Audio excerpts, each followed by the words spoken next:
aka Bullets, YouTube channel. Hurry up, now tell us why you're here. Hooray! I got my headphones back! But who is this brave car that got my headphones back? Starting at pole position for the 32nd race of 2010 is Denny Carlin, with Lightning McQueen to his outside. Row 2 has two RCR teammates, Clint Bokar and Kevin Carvick. I wonder where Kevin Carvick will finish this race. Row 3 has the Rocket, Ryan Newcar, and the mean yellow car, Kyle Bushtire. Row 4 has Cal Weathers, the 2008 Piston Cup champion, and Kurt Bushtire, who should not say a certain word. Row 5 has two Rush Racing teammates, Greg Beeple and Carl Edwards. I wonder if they'll finish in the top 10. Row 6 has the Jeff and Jeff show once again with Jeff Gorvette and Jeff Burnton, starting in row 6. Row 7 has Tony Gasworth and Bobby Swift to his outside. Row 8 has two Bricks. Oh, it's the Brick and Brick show. Brick Yardley and Brick Hicks. So many shows. And row 9 has Mike Yankee Jr. alongside Mark Carton, who's raced Mike Yankee Jr.'s father, Mike Yankee Sr.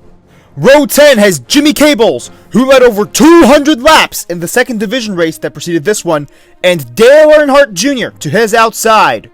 Row 11 has Phil Tankson and Martin Carrix Jr., who both want to finish in the top 20 this season. Row 12 has Casey Corner and Matt Karzeth starting on his outside. I wonder where they'll finish. Row 13 has Todd Marcus, who's actually qualifying, and Juan Pablo Montoya. Row 14 has Morey Clutchburn, a very old car, and Brad Karslowski, a very young car. Row 15 has Jamie McCarry and Joey Lagirno, the mean orange car. Row 16 has Rex Reveler and TG Castlenut. I wonder what they're going to do.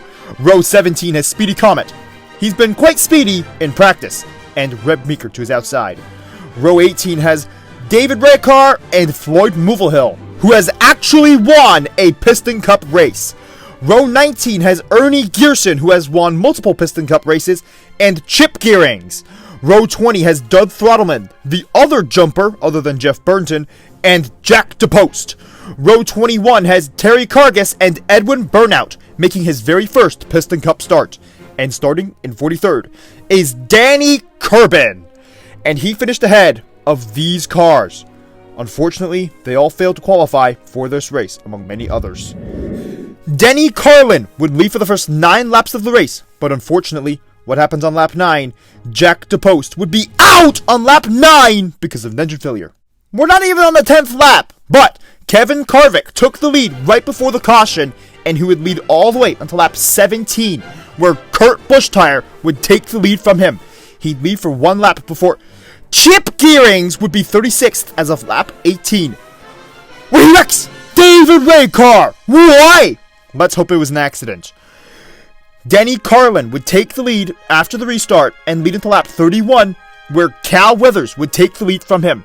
He'd lead for 5 laps before Lightning McQueen, as usual, would take the lead.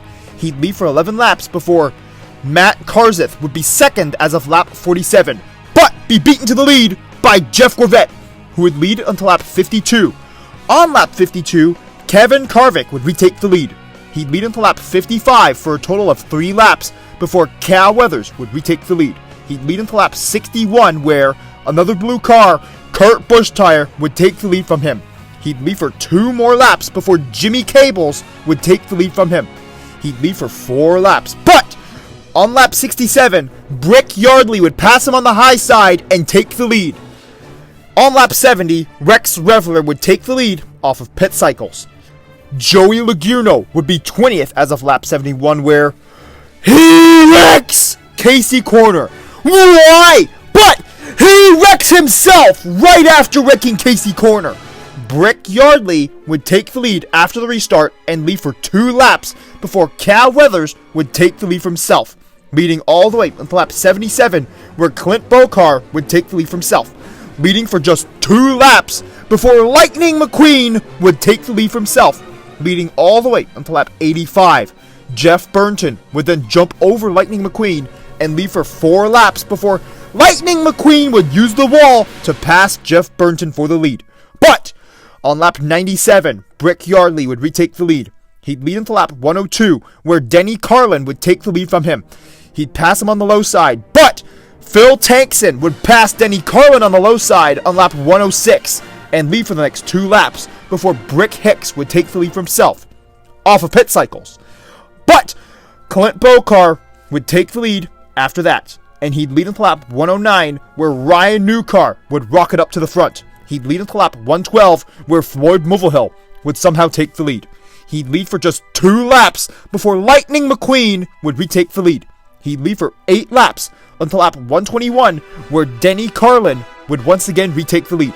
He'd lead until lap 127 where Carl Edwards would take the lead for himself with Matt Karzeth right behind him. But the very next lap, Doug Throttleman would take the lead. He'd lead until lap 133 where he'd lose the lead to Phil Tankson, who would lead for 2 more laps before he'd lose the lead to Tony Gasswart, who would lead until lap 139. But unfortunately, Kurt Busch-Tire would be 14th as of lap 139, where he wrecks Dale Earnhardt Jr., but he's 4 laps down. Why? And Carl Edwards would take the lead after the restart, leading for just 2 laps before Kyle Busch-Tire would bump him out of the way and take the lead.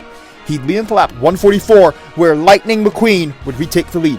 He'd lead for 5 more laps before Jamie McCarty would take the lead for himself. He'd lead for 9 laps before Phil Tankson would retake the lead.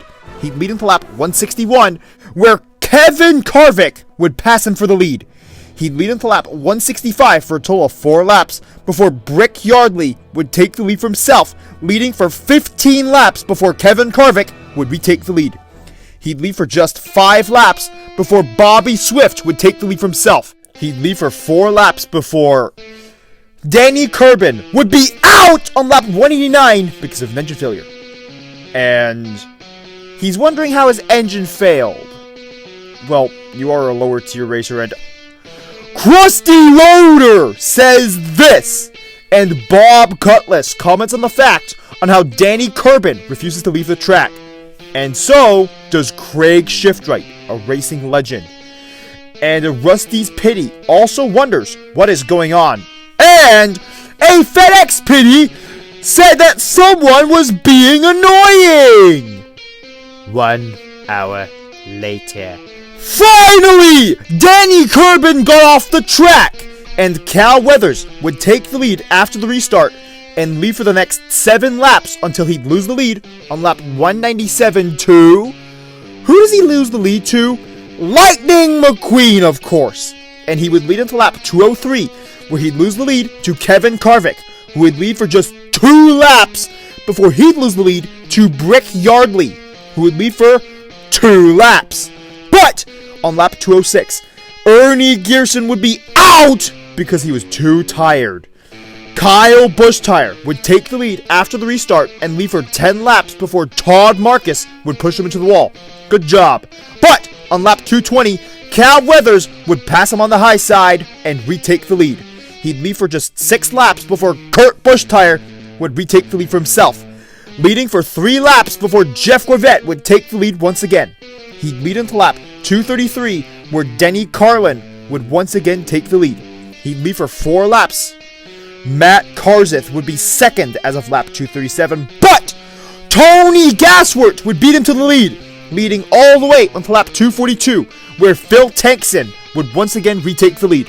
He'd lead until lap 244, where Brick Yardley would be waiting to retake the lead, and he'd keep the lead for 10 laps before Carl Edwards would once again take the lead, leading for 4 laps before, of course, Lightning McQueen retakes the lead.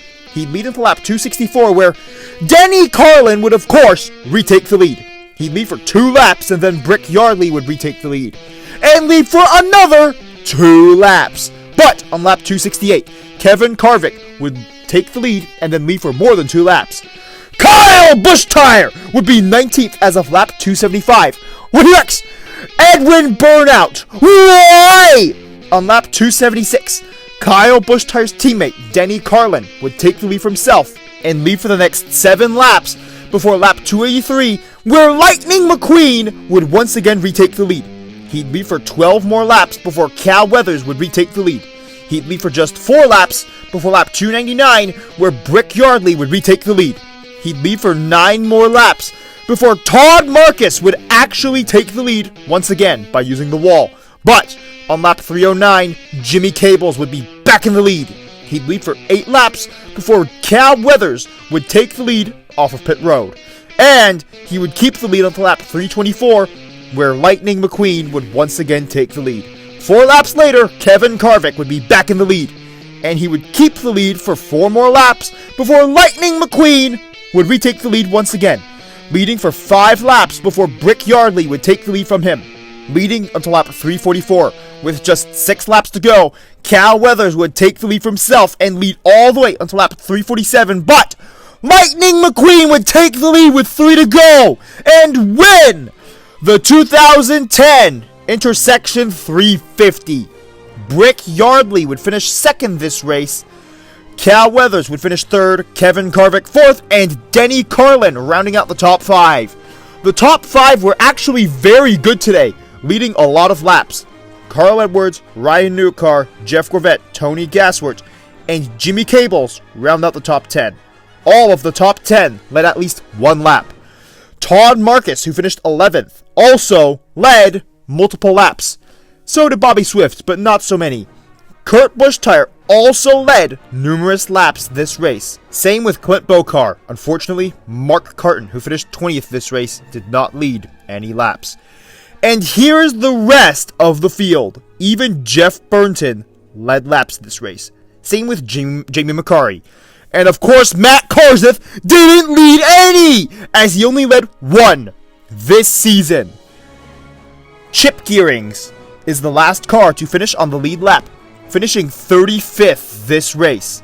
He also didn't lead any laps, and Speedy Comet wasn't very speedy. And here is the top 20 in points, where Lightning McQueen leads by 838 points! How is this possible? Even though Kevin Harvick is also having a good season. Well, at least Kurt Busch did not say the bad word. And Phil Tankson is back in the top 20.